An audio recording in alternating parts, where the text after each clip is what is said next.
Welcome back, and this session we're going to look at another psalm from the second book of Psalms, this time Psalm 46, one of the most popular psalms of all. And when you hear it, when you read it, you can absolutely see why. There's so much contained within these words. Psalm 46.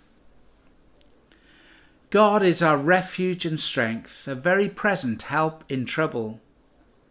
Therefore we will not fear though the earth should change, though the mountains shake in the heart of the sea, though its waters roar and foam, though the mountains tremble with its tumult. There is a river whose stream makes glad the city of God, the holy habitation of the Most High. God is in the midst of the city, it shall not be moved. God will help it when the morning dawns. The nations are in uproar, the kingdoms totter. He utters his voice, the earth melts. The Lord of hosts is with us, the God of Jacob is our refuge. Come, behold the works of the Lord. See what desolations he has brought on the earth. He makes wars cease to the ends of the earth. He breaks the bow and shatters the spear. He burns the shields with fire. Be still and know that I am God. I am exalted among the nations. I am exalted in the earth. The Lord of hosts is with us. The God of Jacob is our refuge. Absolutely incredible words. God is our refuge and strength. Where else do we need to go? We could almost stop the psalm there. God is our refuge and strength. In whatever the world might throw at us, in any situation we may find ourselves, God protects us, God guides us, God gives us strength to journey on. And the psalm goes on to give some examples of things that can go wrong, some great natural disasters we might call them. We will not fear though the earth should change, though the mountains shake in the heart of the sea, though its waters roar and foam, though the mountains tremble with its tumult.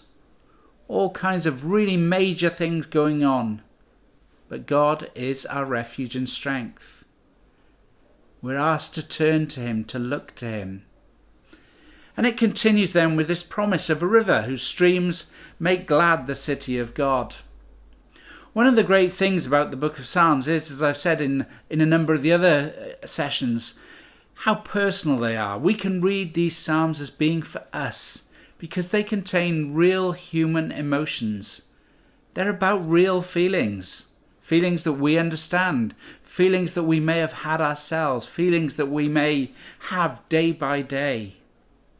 So the Psalms can be read from our point of view, saying the words to God, seeking and receiving assurance from God.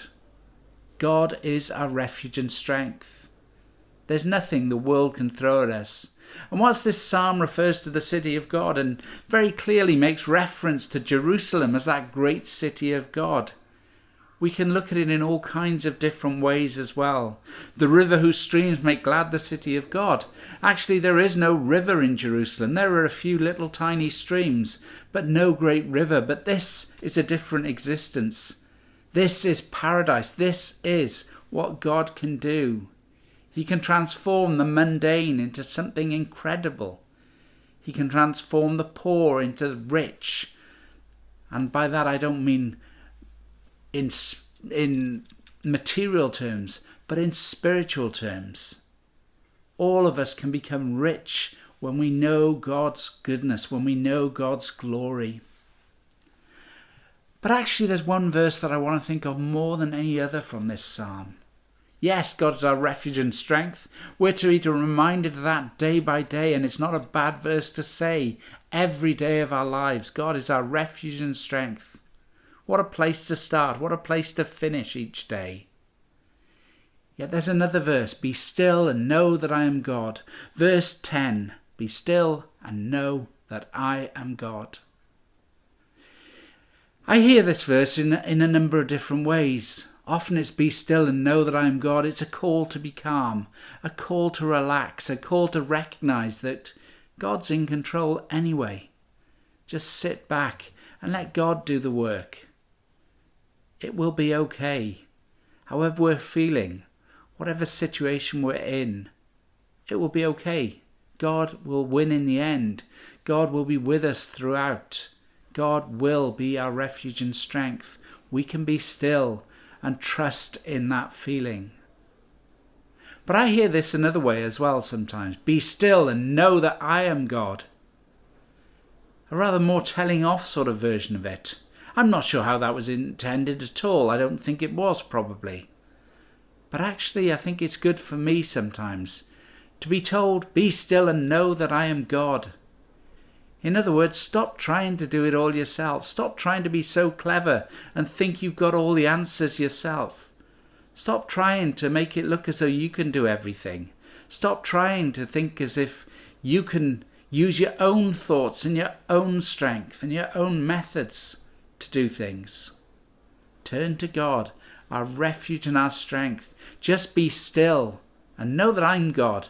Know that there is nothing that you can do yourself that is going to be better than what I can do for you.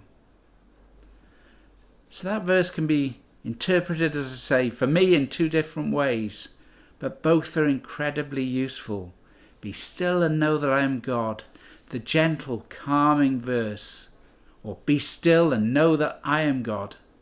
Sit back, relax, bask in the strength, the refuge of God. Know his power. Which are we going to choose? In fact, there is no choice. Leave it to God. Don't try to do it all ourselves. He wants to work with us. He wants to be with us day by day. That's the decision for us to make. Are we going to let him or not?